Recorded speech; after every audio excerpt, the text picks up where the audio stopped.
پرانے زمانے کی بات ہے، کسی ملک میں سلطان دیرمیش حکمرانی کرتا تھا، مگر اس کا سپہ سالار عفان بن سفیان نہایت چالاک اور سازشی تھا۔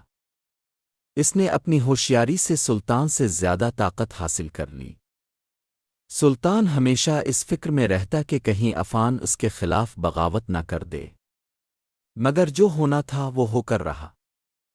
ایک دن عفان نے اچانک بغاوت کر دی، محل پر قبضہ کر لیا اور سلطان کو قتل کر کے خود تخت پر بیٹھ گیا۔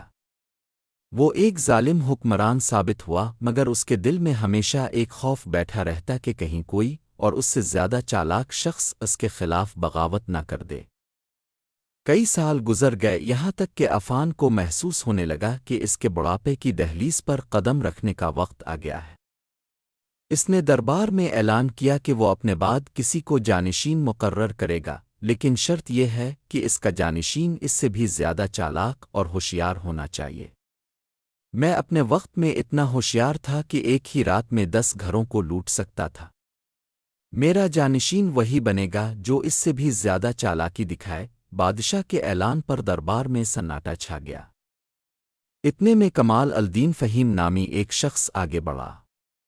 وہ انتہائی عیار اور چالاک تھا۔ کمال نے کہا، عالی جا، آپ تو صرف 10 گھروں کی بات کر رہے ہیں، میں تو پوری بستی کو لوٹ سکتا ہوں اور کسی کو خبر بھی نہیں ہوگی۔ یہ سن کر بادشاہ مسکرایا اور کہا، ثابت کرو، جاؤ اور قریبی بستی میں جا کر اپنی چالاکی کا مظاہرہ کرو۔ اگر کامیاب ہوئے تو میں تمہیں اپنا جانشین بنا دوں گا۔ کمال نے فوراً اپنی بیوی زرمینہ کے ساتھ سوداگر کا بھیس بدلا اور قریبی بستی میں جا بسا۔ جلد ہی وہ بستی میں مشہور ہو گیا اور لوگ اسے کمال سوداگر کہنے لگے۔ کمال نے سب سے پہلے ایک گدھا چرایا اور اسے بیچنے کے لیے بازار لے گیا، مگر بیچنے سے پہلے اس نے گدھے کے منہ میں کچھ اشرفیاں ٹھونس دیں اور پھر اس کا منہ ایک کپڑے سے باندھ دیا۔ جب بازار میں لوگوں کے سامنے اس نے گدھے کے منہ سے کپڑا ہٹایا تو اشرفیاں کھنک کر زمین پر گرنے لگیں۔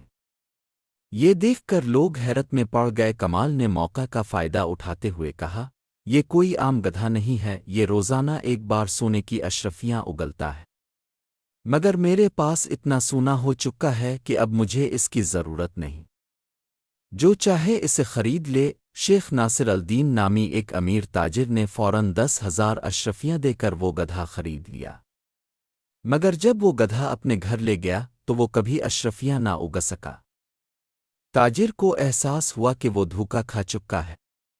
غصے میں آ کر وہ لوگ کمال کے گھر پہنچے۔ زرمینہ نے دروازہ کھولے بغیر کہا، کمال تو باہر گیا ہے، میں اپنا خاص کتا بھیجتی ہوں، وہ جا کر اسے بلا لائے گا۔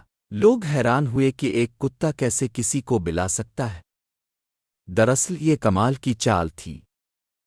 اس نے پچھلی دیوار پھلنگی اور خود کتے کا روپ دھار کر دوڑتے ہوئے واپس آیا۔ لوگوں نے سمجھا کہ واقعی یہ کوئی جادوئی کتا ہے جو اپنے مالک کو بلا لایا۔ ایک اور تاجر نے وہ کتا 10,000 اشرفیوں میں خرید لیا، مگر جب کتے نے کسی کو بلانے سے انکار کیا تب لوگوں کو پھر احساس ہوا کہ وہ دھوکا کھا چکے ہیں۔ یہ سب دیکھ کر بستی والوں کا صبر جواب دے گیا۔ انہوں نے فیصلہ کیا کہ کمال کو بوری میں بند کر کے سمندر میں پھینک دیا جائے تاکہ وہ دوبارہ کسی کو دھوکا نہ دے سکے۔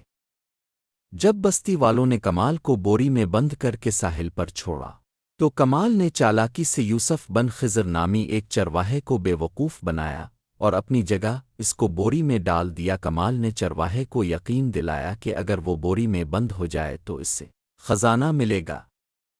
بستی والوں نے بوری سمندر میں پھینک دی، مگر وہ یہ نہیں جانتے تھے کہ اندر کمال نہیں بلکہ ایک بیچارہ چرواہا تھا۔ کچھ دن بعد کمال 100 بکریوں کے ساتھ بستی میں واپس آ گیا۔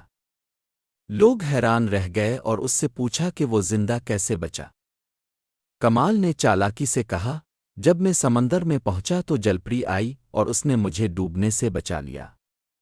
وہ مجھ سے شادی کرنا چاہتی تھی مگر میں نے انکار کر دیا۔ اس نے ناراض ہو کر مجھے 100 بکریاں دے کر واپس بھیج دیا۔ یہ سنتے ہی بستی کے لالچی لوگ بھی جلپری کے تحفے کے لالچ میں سمندر میں کود پڑے، مگر وہ کبھی واپس نہ آئے۔ یوں کمال سوداگر اپنی چالاکیوں سے سلطنت کا سب سے بڑا اور امیر آدمی بن گیا اور آخرکار بادشاہت پر قابض ہو گیا۔